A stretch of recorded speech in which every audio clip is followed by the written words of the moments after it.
سورہ بقرہ کی ان آیات کا تذکرہ چل رہا ہے جن آیات میں اللہ تبارک و تعالیٰ نے طلاق کا تذکرہ فرمایا۔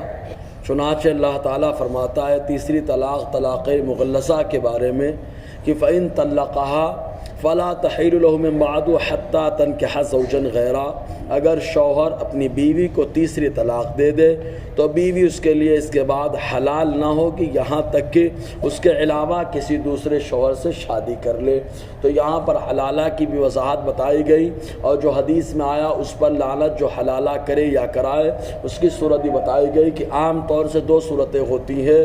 اپنے یہاں جو رائج صورت ہے یہ لعنت کا باعث کہ عام طور سے نکاح شام کو کر دیا جاتا ہے اور سویرے جو ہے طلاق کا مطالبہ کیا جاتا ہے، اور یا تو یہ کہا جاتا ہے کہ ابھی نکاح ہو جائے گا سویرے جو ہے طلاق دے دینا۔ چنانچہ اس شرط کے ساتھ جو ہے طلاق حلالہ کرانا آقا علیہ السلام کے فرمان کے مطابق لعنت کا باعث ہے۔ نکاح کیسے ہو خود اللہ تعالیٰ نے اس کا ذکر فرمایا کہ دوسرے شوہر سے شادی کر لے، اور شادی اس نیت سے کرے کہ اسی کے ساتھ زندگی گزارنا ہے، اور دوسرا شوہر بھی یہی نیت رکھے کہ اسی کے ساتھ زندگی گزارنا ہے۔ پھر کسی وجہ سے دوسرے شوہر کا انتقال ہو جائے اور یا وہ طلاق دے دے، تب ایسی صورت میں پہلے شوہر کے ساتھ بیوی پھر نکاح کرنا چاہتی ہے تو اب کوئی مذائقہ نہیں رہتا۔ اللہ تعالیٰ فرماتا ہے فَإِن طَلَّقَهَا، اگر دوسرا شوہر عورت کو طلاق دے دے فَلَا جُنَاحَ عَلَيْهِ ان يتراجعا ان ظنا ان يقیم حدود اللہ، تو دونوں پر یعنی پہلے شوہر اور بیوی کے اوپر اب کوئی گناہ نہیں ہے کہ یہ دونوں رجوع کر لے، دوبارہ نکاح کر لے۔ اگر ان کو گمان ہے کہ یہ لوگ اللہ کی حدوں کو قائم رکھیں گے تو دوسرا شوہر اسی کی نیت کے ساتھ نکاح کرے کہ اس کے ساتھ زندگی گزارے گا، یا اس کا بیچارے کا انتقال ہو جائے تو بیوی عدت گزارے انتقال کی، اور عدت گزارنے کے بعد پھر پہلے شوہر سے نکاح کر سکتی ہے۔ اور یا تو کسی وجہ سے یہ بیچارہ نیت تو یہی تھی کہ زندگی اس کے ساتھ گزارنا ہے، لیکن کسی وجہ سے طلاق دے دے، تب ایسی صورت میں جو ہے عدت گزارے اور پہلے شوہر سے شادی کر لے۔ یہ صورت جو ہے لعنت سے بچنے کی صورت ہوتی ہے۔ اب یہاں پر ایک سوال ضرور پیدا ہوتا ہے کہ طلاق دیتا شوہر ہے، آخر عورت کو دوسرے سے نکاح کرنے کی ضرورت کیوں پڑتی ہے؟ تو اس کی وجہ یہ ہے کہ در حقیقت یہ شوہر کے لیے ایک پھٹکار اور ایک سزا ہے کہ تیری غلطی کی وجہ سے وہ عورت جو تیرے نکاح میں اب تک تھی کسی اجنبی نے اس کے چہرے تک کو نہیں دیکھا، لیکن جب تو نے تینوں طلاق دے دیا اب وہ عورت تیرے لیے حرام ہو گئی۔ اب وہ اگر تو کرنا چاہتا ہے تو وہ دوسرے شوہر سے شادی کرے۔ یہ ایک موقع دیا جاتا ہے عورت کو تاکہ عورت ایسے معاملات پیدا کر لے کہ دوسرا شوہر چھوڑنے کے لیے تیار نہ ہو، کیونکہ وہ اس کی بیوی ہو چکی ہے، اس کے ساتھ خوشحال زندگی گزار سکتی ہے۔ لیکن اگر وہ چھوڑ دیا تب ایسی صورت میں عدت گزار کر پہلے شوہر سے شادی کر سکتی ہے۔ اب ایک بات اور ہے کہ ایک ساتھ 3 طلاق دینے سے کیا 3 طلاقیں پڑ جاتی ہے؟ تو بلا شبہ اگرچہ ایک ساتھ 3 طلاق دینا یہ حدیث کے خلاف ہے اور حضور صلی اللہ علیہ وسلم کے زمانے میں اس کو پسند نہیں کیا گیا، لیکن اگر کوئی ایک ساتھ 3 طلاق دے دے تو پھر بھی طلاق تینوں پڑ جائیں گی۔ حضور صلی اللہ علیہ وسلم کے زمانے میں یہی رہا۔ چنانچہ فاطمہ بنت قیس رضی اللہ تعالی عنہ کا معاملہ ایسے درپیش ہوا کہ ان کے شوہر یمن جا رہے تھے، یمن جاتے جاتے دروازے پر پہنچے اور وہاں پر کھڑے ہو کر اپنی بیوی کو 3 طلاق دے دیا۔ حضور صلی اللہ علیہ وسلم کی بارگاہ میں یہ مقدمہ پہنچا تو حضور نے تینوں طلاق نافذ قرار دے دی۔ ابن ماجہ کے اندر یہ حدیث موجود ہے۔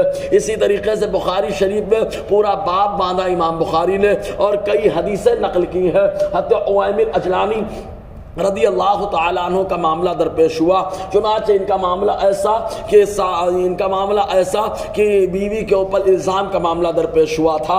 حضور صلی اللہ علیہ وسلم نے لعان کا معاملہ رکھا، اور لعان کے بعد ابھی حضور نے کوئی فیصلہ بھی نہ کیا، اس سے پہلے انہوں نے اپنی بیوی کو 3 طلاق دے دی۔ حضور صلی اللہ علیہ وسلم نے تینوں طلاق نافذ کر دی، اور خود عائشہ صدیقہ رضی اللہ تعالی عنہا سے روایت ہے کہ حضور صلی اللہ علیہ وسلم سے معاملہ درپیش پیش ہوا کہ اگر پہلے شوہر نے تینوں طلاق اپنی بیوی کو دے دی تو کیا معاملہ؟